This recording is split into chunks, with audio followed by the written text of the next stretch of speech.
Bonjour Jean-David. Bonjour. Bon, est-ce que tu peux te présenter en quelques mots?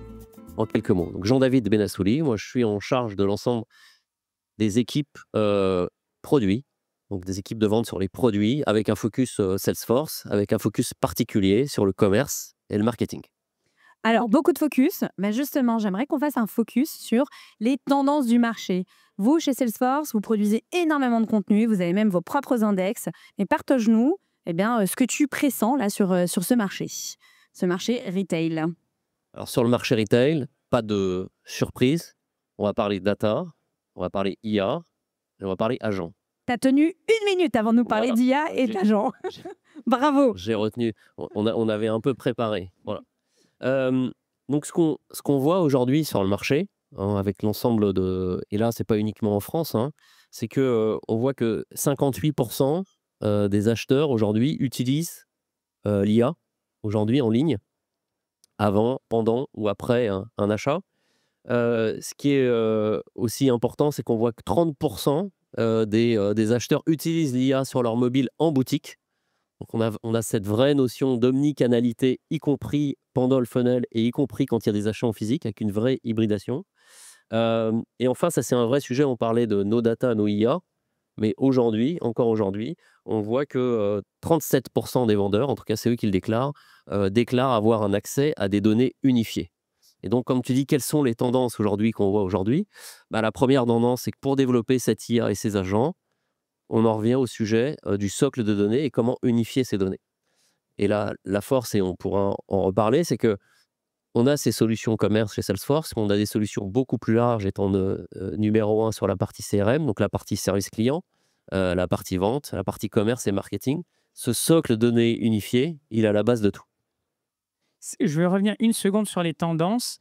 Tu nous as donné pas mal de chiffres. On va vers quoi? Vers plus d'adoption de l'IA, une meilleure adoption de l'IA, plus de use case, un ROI qui est avéré. Tu as dû le voir passer il y a quelques semaines. Je crois que c'était quoi? 90% des projets IA qui fail. Enfin, qu'est-ce que vous voyez là ces dernières années? Dans quelle direction ça va? Alors ça, cette étude, c'est pas ce qu'on voit nous aujourd'hui. Et puis, il faut utiliser les bons termes pour reprendre aussi certains termes. Il y a plusieurs vagues d'IA. Donc, ça fait quand même depuis 2014 qu'on utilise nos IA prédictives Einstein pour faire des recommandations. Aujourd'hui, notamment un acteur comme L'Oréal qui a 200 sites e-commerce sur nos solutions, c'est plus de 15% aujourd'hui de ventes avec des recommandations d'IA prédictives. Ce qu'on a vu donc ces 2 dernières années, c'est ces IA génératives qui vont arriver. Et on les voit aujourd'hui sur des cas d'usage de génération de fiches produits, par exemple, ou des cas d'usage de génération de textes hyper personnalisés pour des campagnes marketing. Ce qu'on voit aujourd'hui, c'est comment on passe de ces IA génératives et comment on les met en action avec des conversations.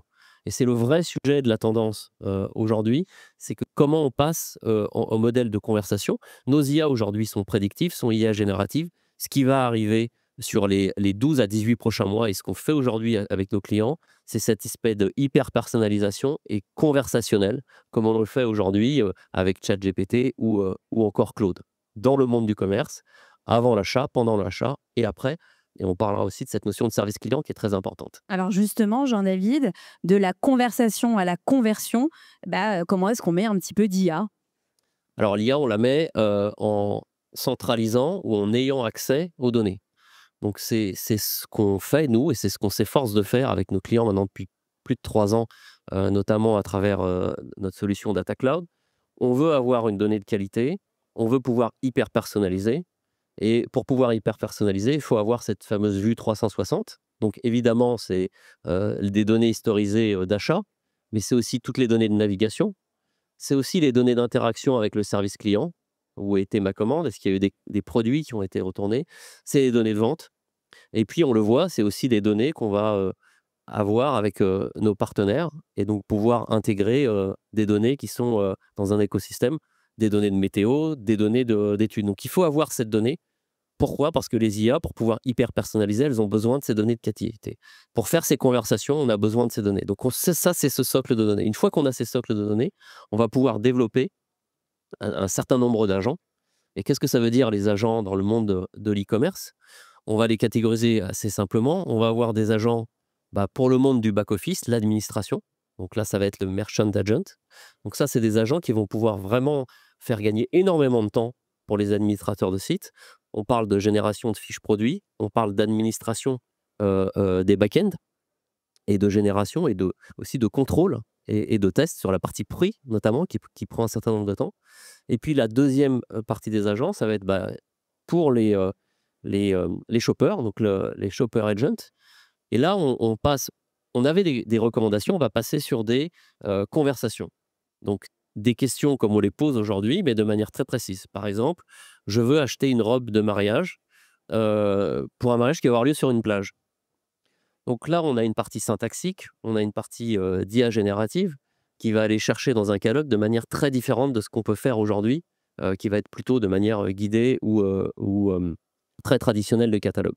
Et cette notion d'agent, avec des données de personnalisation et avec cette notion de conversationnel, on va pouvoir aller beaucoup plus vite, à la fois sur la recherche de produits, à la fois sur les notions de cross-selling et d'upselling, qu'est-ce qui va aller avec cette robe, et puis faciliter tout le funnel. Et on a parlé précédemment des notions de checkout, des checkouts qui vont de plus en plus faciliter et donc simplifier cette expérience d'achat. S'il y a bien une boîte qui s'est positionnée sur l'IA, c'est Salesforce. Il y a quelques années, vous avez communiqué, vous alliez all-in sur l'IA. Marc Benioff, le fondateur, il a fait grincer des dents il y a quelques semaines dans ses annonces quand il prend position très fort sur l'IA. Je suis curieux de savoir, ça veut dire quoi, tu vois, cette stratégie all-in sur l'IA chez Salesforce en interne. Comment est-ce que ça a transformé la boîte? Est-ce que vous avez revu complètement vos process? Est-ce que vous utilisez vous-même l'IA pour vos process internes avant même de le mettre à disposition des retailers et de l'externe? Alors, on est le premier utilisateur aujourd'hui, ce qu'on appelle Customer Zero. Typiquement, plus de 1 million aujourd'hui de conversations ont eu lieu sur nos agents d'IA dans le cadre de notre support au service client. Donc on a énormément appris aujourd'hui en utilisant dans le cadre du service client de nos propres agents. Donc ça, c'est dans le cadre de nos services. On est aussi, nos commerciaux aujourd'hui utilisent des agents qui leur permettent de préparer des rendez-vous, de rédiger de manière automatique. Donc oui, on a une vraie transformation chez nous aujourd'hui dans l'utilisation de l'IA. Si je peux citer quelques axes de cette transformation, elle est à plusieurs niveaux. On a la manière dont nous, employés, on l'utilise. Elle est aussi un niveau dans la manière dont on échange avec nos clients. La manière on a un vrai virage aujourd'hui. On était sur des licences historiques sur des utilisateurs. On passe dans un modèle qui est de plus en plus à la consommation. Donc ça, c'est un vrai... On parle de conversation, donc on va avoir des facturations aux conversations, des conversations aux actes et aux actions. On parle d'agents, les agents, ils font des actions plus ou moins complexes. Donc il y a une vraie transformation dans la manière dont on adresse nos clients. Très fortement. Et puis aussi, il y a la manière dont on interagit avec l'écosystème. L'écosystème d'agents, comme je le disais, il se base sur les données. Alors, comme tu le disais, on a énormément de données. On a les données de trafic de navigation, on a les données de campagne marketing, on a aussi les données de toutes les interactions avec le service client, mais ça ne suffit pas pour avoir une hyper-personnalisation avancée. Donc, on est obligé de se transformer et d'avoir un écosystème très ouvert, comme on l'a toujours eu. Salesforce est une plateforme ouverte. Et donc, quand on fait du zéro copy avec tous les acteurs aujourd'hui de la data, c'est AWS, c'est Snowflake, c'est Databricks, certains sont là. Et donc, ça, c'est une manière aussi de travailler très différemment avec l'écosystème. C'est valable pour les données, mais c'est aussi valable pour les LLM. Aujourd'hui, on a une plateforme ouverte. Donc, on a travaillé historiquement avec OpenAI, on travaille avec Gemini, on travaille avec Anthropic, parce qu'on est une plateforme ouverte. Et c'est aussi cette manière de travailler qui nous change profondément. Jean-David, il y a votre grand messe qui va avoir lieu dans quelques semaines à San Francisco, c'est Dreamforce. Chaque année, alors nous, on n'y va pas toutes les années avec Adrien, mais en tout cas, on attend cet événement avec impatience parce que c'est l'événement, en tout cas, l'événement qui est devenu incontournable dans l'IA agentique. Il va y avoir des annonces. Allez, tu peux nous donner des petits exclus là sur le stand du Café du Commerce? Je peux vous donner les tendances parce qu'il suffit de regarder les dernières interviews de Marc Benioff. En fait, l'année dernière, on était globalement dans les premiers à lancer cette notion d'agent avec Agentforce. Donc ça a été, et c'est quelque chose qu'on a martelé toute l'année. On a développé notre premiers agents, on les a scalés avec un certain nombre de clients en France, Adecco et d'autres. Là, on a vu qu'on a une véritable accélération sur cette notion de data et d'agents. Ce dont on va beaucoup parler à Dreamforce, c'est comment on passe de l'agent à l'entreprise agentique. Puisque, on en parlait tout à l'heure, les agents, c'est aussi un écosystème. Comment on va travailler comment on va orchestrer les agents, comment on va les développer, comment on va les scaler. Et il va y avoir un focus très fort sur comment nous accompagnons nos clients, et notamment ceux qu'on accompagne aujourd'hui sur le service, sur la vente, sur le marketing, sur le commerce, mais aussi sur l'analytics et le collaboratif, dans un monde beaucoup plus large de l'entreprise agentique. Et sur les focus particuliers on va dire du marketing et du commerce, on va beaucoup avancer sur et notamment dans le marketing, sur cette notion de conversationnel. On parlait de finalement la vraie rupture aujourd'hui de l'agent, c'est des IA génératives à des IA conversationnelles, et la fin de ce qu'on appelle la fin du do not reply. Chaque échange avec un client, que ce soit un email, que ce soit un SMS, que ce soit un WhatsApp, ça va être une conversation et ça va plus être quelque chose qu'on pousse. Et dans le cadre du commerce, quand on a toutes ces notions de retour au service client, chaque interaction, ça devient une conversation et ça devient une possibilité, finalement, d'avoir une efficacité sur les retours, de diminuer les retours, de les traiter de manière beaucoup plus vite, de les anticiper, et puis surtout de faire des ventes additionnelles. Et ça, c'est ça dont on va parler. Et plein d'autres choses, évidemment. Dont certaines, on laissera la surprise à mi-octobre. Exactement. Je vais revenir sur un tout petit élément. Dans NRF, il y a le R de retail. Le magasin physique. Alors avec Laetitia, on a l'habitude de dire que l'omnicanalité, c'est plus l'avenir du commerce, c'est déjà son passé. Tout ce concept de unified commerce, etc., c'est déjà hier. Aujourd'hui, c'est le commerce ambiant. Tu le parlais tout à l'heure, toutes les interactions, les points d'interaction qu'on va pouvoir avoir, peu importe où ils arrivent, il faut pouvoir les traiter correctement. J'aimerais bien avoir la position de Salesforce sur le magasin physique. Et alors, vous avez racheté une boîte il y a quelques mois, il me semble. Je ne sais pas si tu peux en parler, mais tu vois, je trouve que ça a toujours été ces dernières années quelque chose qui manquait peut-être pour compléter toute l'offre que vous avez, d'avoir une vraie offre en magasin. C'est une strat ou c'est quelque chose qui est anecdotique par rapport à ce que vous faites? C'est pas anecdotique, pour répondre à ta question. On a vraiment, c'est vraiment la manière dont on voit le retail aujourd'hui, c'est vraiment cette vision holistique de l'unified commerce. Et le unified commerce, il commence en ligne, mais il commence aussi en magasin. On le voit très bien aujourd'hui. Et donc, c'est pour ça que le unified commerce, pour nous, c'est le point of sales.